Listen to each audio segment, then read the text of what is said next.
I haven't made like this kind of video blog in a while, but whatever. You guys gotta wait patiently for this kind of stuff.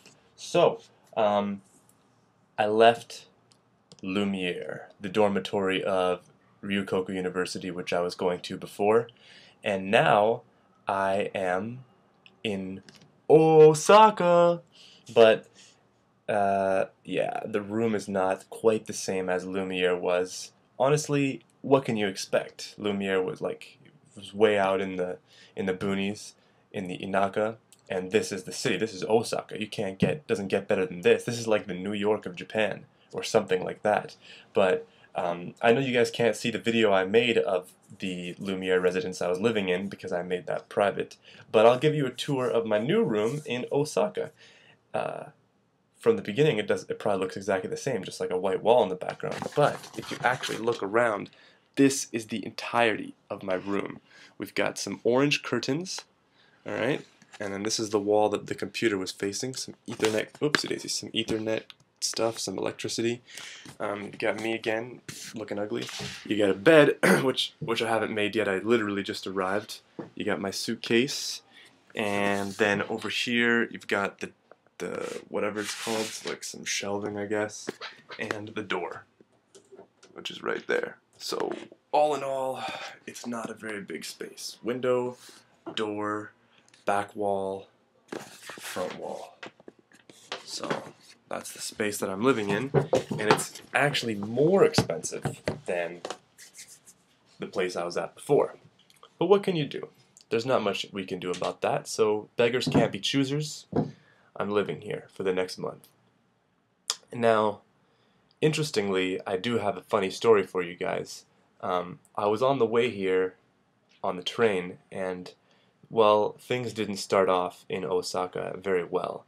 The first thing that sucked was that I kind of got lost in Osaka Station, because it's ridiculous. Like, I'm supposed to look for what's the line called? 10 something something sen. Oh, I've got it written down here somewhere too. Well, let me just finish the story anyways. So I'm looking for this line, and then all of a sudden the name just changes. They stop using the same name. So of course, how am I supposed to find it? You know what I'm saying? And then as I'm on the train waiting, I've got all this stuff with me. This big suitcase you just saw, a backpack, another blue bag. By the way, the line was called, oh, Tanimachi. Okay, I should have known that. Tanimachi-sen. But I've got all this stuff around me, and these two people in wheelchairs come on. So I move out of their way, and they stand or sit or whatever where I was standing. Of course, I was standing in that area because it's the most open. And I just kind of put my back against the door between the train cars, and just started standing there because I didn't want to be in the way of the people in the wheelchair. And I'm kind of just minding my own business, checking to make sure that I'm getting off at the right station.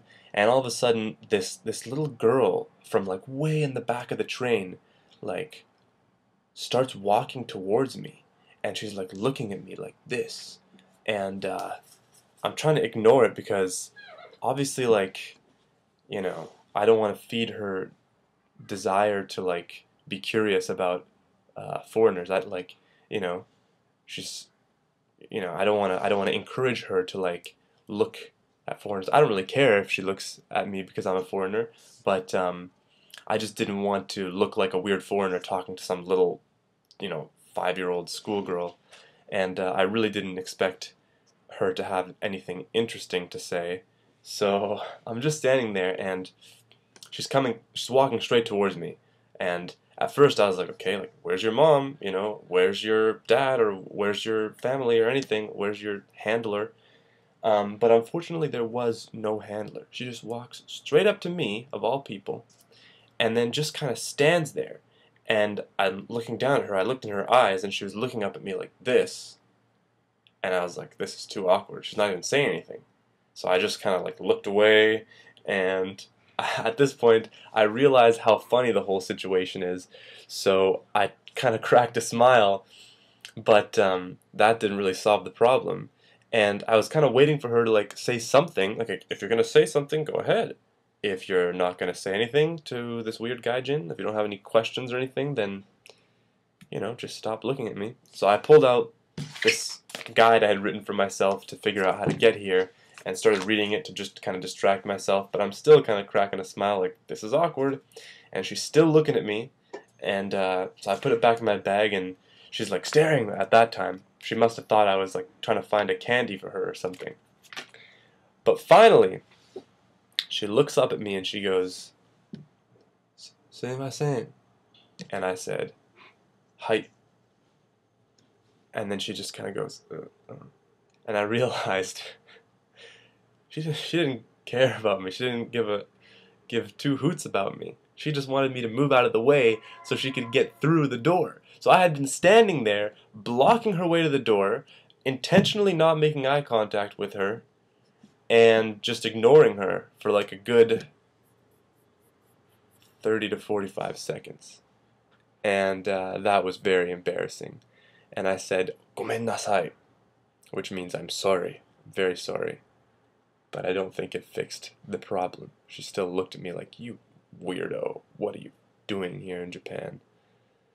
But yeah, that's actually a case of funny looks that have nothing to do with me being a gaijin, and if I didn't assume that it was simply a funny look because I'm a gaijin, then there wouldn't have been a problem. But here I am, I think I'm so special because I'm in Japan, and really there's nothing special about me.